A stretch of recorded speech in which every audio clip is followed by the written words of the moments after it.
नमस्कार। सोचिए, एक ऐसा इंसान जिसका नाम ही रणनीति का दूसरा नाम बन गया हो।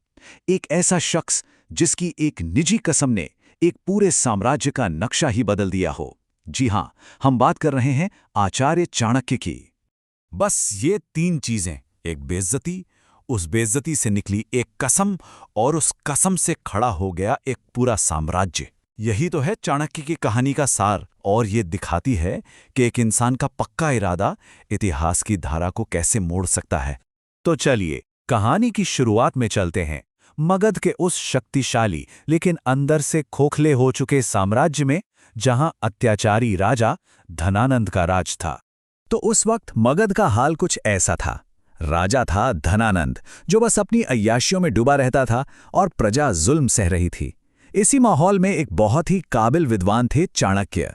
उन्होंने तो बचपन से ही इस अन्याय को देखा था, यहां तक कि उनके पिता को भी सच बोलने की सजा में अपनी जान गंवानी पड़ी थी। और फिर एक दिन हिम्मत करके चाणक्य ने भरी सभा में राजा धनानंद को उसका फर्ज, उसका राजधर्म याद दिलाने की कोशिश की। पर सत्ता के नशे में चूर राजा को यह बात कैसे बर्दाश्त होती। उसने सरेआम चाणक्य की बेइज्जती की और उन्हें दरबार से बाहर फेंकने का हुक्म दे दिया। और जब सिपाही उन्हें धक्के मारकर बाहर निकाल रहे थे, तो उनकी शिखा, हाँ, बालों की वो चोटी जो जमाने में एक ब्राह्मण के ज्ञान और सम्मान का प्रतीक हुआ करती थी, वो खुल गई। ये सिर्फ चाणक्य का अपमान नहीं था, ये ज्ञान का अपमान था। और उसी पल उन्होंने वो ऐतिहासिक कसम खाई जो एक नए साम्राज्य की नींव बनने वाली थी। अब कसम तो ले ली गई थी, पर एक अकेला इंसान एक प्रतिज्ञा के दम पर इतना बड़ा साम्राज्य कैसे उखाड़ फेंकता। जाहिर है चाणक्य को पता था कि सिर्फ गुस्से से काम नहीं चलेगा। उन्हें चाहिए थी एक सही योजना, और उससे भी जरूरी एक सही इंसान। और यहीं से उनकी तलाश शुरू हुई। ये स्लाइड उस पूरी चुनौती को एकदम साफ कर देती है।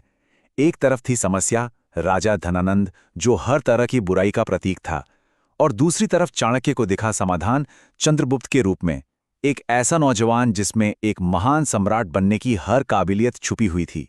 देखिए, चाणक्य की असली काबिलियत सिर्फ नीतियां बनाने में ही नहीं थी। उनकी असली काबिलियत थी हीरे को पहचानने में और फिर उसे तराशने में। उन्होंने चंद्रगुप्त को अपना शिष्य बनाया और उसे राजनीति, युद्ध नीति, शासन कला, हर चीज में माहिर कर दिया। लेकिन सवाल यह है कि चाणक्य ने चंद्रगुप्त को आखिर सिखाया क्या? क्या सिर्फ तलवार चलाना या घुड़सवारी? नहीं, उन्होंने उसे सिखाया जीवन का पूरा एक विज्ञान, जिसे आज हम चाणक्य नीति के नाम से जानते हैं।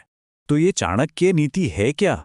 ये कोई रटने वाली किताब नहीं है, बल्कि ये तो जीवन जीने की एक प्रैक्टिकल गाइड है। चाणक्य का मानना था कि इसे समझकर कोई भी इंसान सर्वज्ञ बन सकता है। अब सर्वज्ञ का मतलब ये नहीं कि उसे दुनिया की हर चीज पता हो। इसका मतलब है सही समय पर सही फैसला लेने की समझ आ जाना। और उनकी बातें कितनी प्रैक्टिकल थी, इसका अंदाजा इसी बात से लगाइए। उन्होंने सिखाया कि लोगों के असली चरित्र को कैसे परखा जाए। किसी सेवक को परखना है तो उसे कोई काम सौंप दो। रिश्तेदारों को आजमाना है तो मुसीबत के वक्त देखो। सच्चा दोस्त कौन है ये मुश्किल में ही पता चलता है। और पत्नी का असली स्वभाव तब सामने आता है जब इंसान के पास धन दौलत ना रहे। सोचिए, ये बातें आज भी कितनी सच। बिल्कुल इसी तरह उन्होंने ये भी बताया कि रहने के लिए कौन सी जगह सबसे अच्छी है। ऐसी जगह जहां कोई अमीर सेठ हो ताकि व्यापार चलता रहे, कोई ज्ञानी पंडित हो जो धर्म और सही गलत का रास्ता दिखाए, एक राजा हो जो कानून व्यवस्था बनाए रखे, एक नदी हो जिससे पानी की जरूरत पूरी हो, और एक वैद्य या डॉक्टर हो जो बीमारियों का इलाज कर सके। अगर ये 5 चीजें नहीं हैं तो वो जगह रहने लायक नहीं है। अच्छा, तो अब जब हमने नीति की बातें समझ ली हैं, तो वापस कहानी पर लौटते हैं। देखते हैं कि चाणक्य और चंद्रगुप्त ने इन सब सिद्धांतों का इस्तेमाल असल लड़ाई के मैदान में कैसे किया।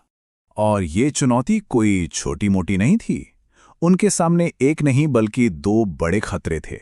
एक तो मगध की अपनी ही विशाल सेना, और दूसरा भारत की सरहदों पर खड़ा सिकंदर, जो पूरी दुनिया जीतने निकला था। मतलब हालात बहुत ही ज्यादा मुश्किल थे। तो ऐसे मुश्किल हालात से निपटने के लिए चाणक्य ने अपनी सबसे मशहूर रणनीति अपनाई, जिसे हम कहते हैं साम, दाम, दंड, भेद। इसका मतलब क्या है? बहुत आसान है। साम मतलब प्यार से समझा बुझाकर मना लेना। दाम मतलब लालच देकर या कीमत चुकाकर अपने पक्ष में कर लेना। दंड मतलब जब कोई ना माने तो सजा देना या बल का प्रयोग करना। और भेद मतलब दुश्मन में ही फूट डाल देना। उन्होंने इन चारों तरीकों का जरूरत के हिसाब से इस्तेमाल किया और इन्हीं जबरदस्त रणनीतियों का नतीजा ये हुआ कि चाणक्य की वो कसम पूरी हुई। नंद वंश का समूल नाश हुआ और चंद्रगुप्त मौर्य मगध के नए सम्राट बने, जिसने आगे चलकर भारत के सबसे महान साम्राज्यों में से एक मौर्य साम्राज्य की नींव रखी। अब कहानी तो यहां खत्म हो सकती थी, पर चाणक्य की विरासत आज भी जिंदा है। तो चलिए आखिरी हिस्से में ये देखते हैं कि उनकी बातें आज के जमाने में कितनी मायने रखती हैं। चाणक्य नीति में एक श्लोक आता है कि ब्राह्मणों की ताकत उनका ज्ञान है, राजाओं की ताकत उनकी सेना, वैश्यों की ताकत उनका धन और शूद्रों की ताकत उनकी सेवा है। अब पहली बार सुनने में ये उस समय की सामाजिक व्यवस्था की बात लगती है, लेकिन जो स्रोत ग्रंथ हैं वो हमें इसका सही मतलब समझाते हैं। वो साफ करते हैं कि चाणक्य का जोर जन्म पर नहीं बल्कि कर्म पर था, यानी किसी के काम और उसकी जिम्मेदारियों पर।